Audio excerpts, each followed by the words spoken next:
Modul 1 Perkembangan Peserta Didik dikhususkan kegiatan belajar 1 mengenai hakikat pertumbuhan dan perkembangan. Anggota kelompok kami, Paramita Sarah, Sistra Marta, saya sendiri, dan Eka Novita. Pengertian pertumbuhan.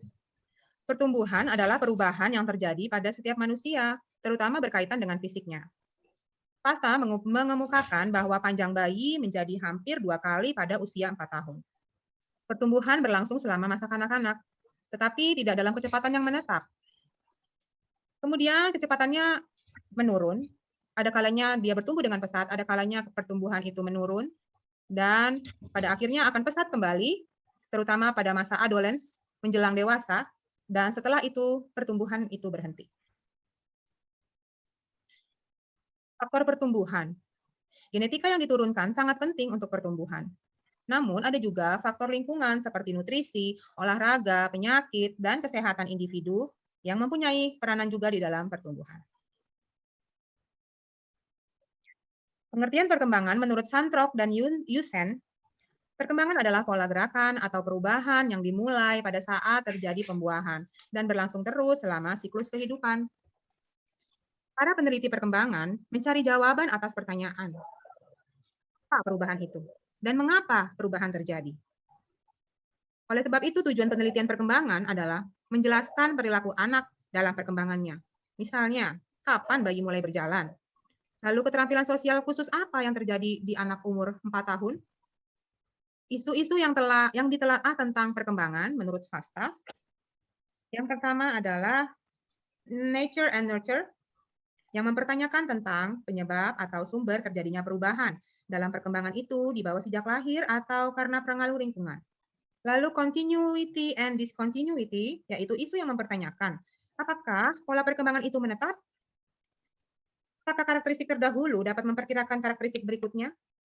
Lalu normatif dan ideografik, yang mempertanyakan dan membicarakan bahwa perkembangan itu didasari oleh proses internal biologis yang terjadi secara umum dan bahwa perkembangan berlangsung dari suatu langkah ke langkah berikutnya atau berpusat pada seorang individu anak yang berbeda dari anak yang lain. Selanjutnya, saya akan menjelaskan tentang proses perkembangan anak ya, hal yang mendasari proses pertumbuhan dan perkembangan anak ini atau peserta didik ini. Yang pertama, masa perkembangan yang cepat. Masa perkembangan yang cepat di sini adalah pada anak terjadi pertumbuhan yang cepat dibandingkan pertumbuhan spesies lain. Jadi ada perubahan fisik yang misalnya pada tahun pertama itu lebih cepat daripada tahun-tahun berikutnya. Kemudian yang kedua ada pengaruh yang lama. Jadi ada peristiwa pada tahun awal yang akan memberikan pengaruh yang lama pada peserta didik. Jadi ada para ahli teori, psikolog berpendapat bahwa apa yang terjadi hari ini itu sangat ditentukan oleh perkembangan ketika masa kanak-kanak dahulu. Kemudian juga yang ketiga ada proses yang kompleks, yaitu bahwa manusia mampu berkomunikasi dari cara yang sederhana sampai dengan yang kompleks. Karena bahasa yang dipergunakan sudah mengikuti aturan-aturan tertentu. Jadi selama ini mempelajari tentang proses kemampuan berbahasanya.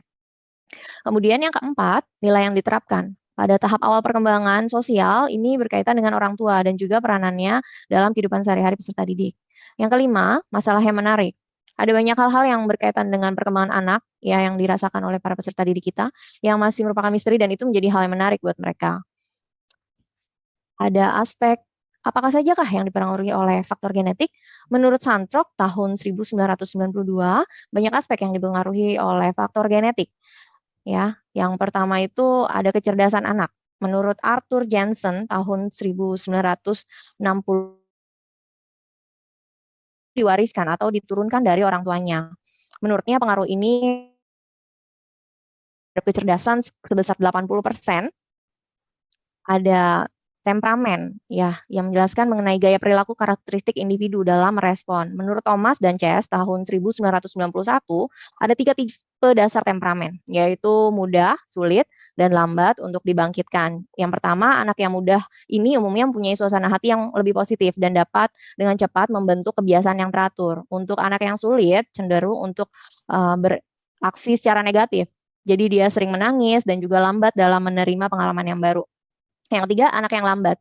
Anak yang lambat ini harus dibangkitkan dan mempunyai tingkat kegiatan yang rendah, jadi harus diberikan motivasi. Kadang juga mereka berasumsi negatif dan sulit penyesuaian dirinya kepada lingkungan dan juga pengalaman yang baru. Selanjutnya, ada interaksi keturunan, lingkungan, dan juga perkembangan. Nah, faktor ini juga mempengaruhi dalam mempengaruhi kecerdasan peserta didik ya, dan juga mengenai temperamen yang tinggi, kemudian berat badan, dan juga minat yang khas. Ada tipe-tipe domain perkembangan menurut Sievert dan Havnung. Yang pertama itu perkembangan fisik yang mencakup pertumbuhan biologis. Kemudian ada perkembangan kognitif yang mencakup perubahan-perubahan dalam berpikir. Kemudian juga ada perkembangan psikososial yang berkaitan dengan perubahan-perubahan emosi dan identitas pribadi individu. Perkembangan yang pertama ada fase pranatal saat dalam kandungan, kemudian yang kedua fase bayi, fase kanak-kanak awal, fase kanak-kanak tengah, dan akhir fase remaja. Erikson melahirkan teori perkembangan afektif yang terdiri dari tahap 1. Trust versus mistrust atau kepercayaan dasar, 2. Autonomy versus shame and dope atau otonomi, 3. Initiative versus guilt atau inisiatif, 4. Industri versus inferiority atau produktivitas, yang kelima identity versus role confusion atau identitas, intimacy versus isolation, yang keenam, yang ketujuh generivity versus self-absorption atau generasi berikut, dan yang kedelapan integrity versus despair atau integritas. Kemudian ada 4 tahap perkembangan menurut Piaget. Yang pertama tahap sensori motor, anak mencapai kematangan dan mulai memperoleh keterampilan berbahasa. Selanjutnya tahap praoperasional, perkembangan anak sangat pesat, lambang-lambang bahasa yang dipergunakan untuk menunjukkan benda-benda nyata bertambah dengan pesatnya. Kemudian tahap yang ketiga, tahap operasional konkret, kemampuan berpikir logis muncul pada tahap ini. Dan yang keempat, tahap operasional formal, tahap ini ditandai dengan pola berpikir orang dewasa.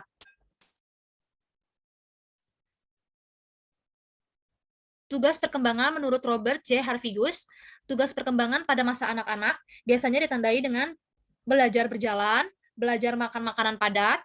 Selanjutnya, tugas perkembangan masa anak biasanya mempelajari keterampilan fisik yang diperlakukan untuk permainan tertentu dan membentuk sikap tertentu terhadap diri sendiri sebagai organisme yang sedang tumbuh. Selanjutnya, tugas perkembangan masa remaja. Biasanya dipengaruhi oleh memperoleh hubungan-hubungan baru dan lebih matang dengan yang sebaya dari kedua jenis kelamin, dan memperoleh peranan sosial dengan jenis kelamin individu. Selanjutnya, tugas perkembangan masa dewasa awal. Biasanya, tugas perkembangan masa dewasa awal dimulai dengan memilih pasangan hidup, belajar hidup dengan suami atau istri. Selanjutnya, tugas perkembangan masa setengah baya. Biasanya ditandai dengan memperoleh tanggung jawab sosial dan warga negara, kemudian membangun dan mempertahankan standar ekonomi. Selanjutnya, tugas perkembangan orang tua. Biasanya ditandai dengan menyesuaikan diri dengan menurunnya kesehatan dan kekuatan fisik, dan menyesuaikan diri terhadap masa pensiun dan menurunnya pendapatan. Sekian pembahasan dari kami. Terima kasih.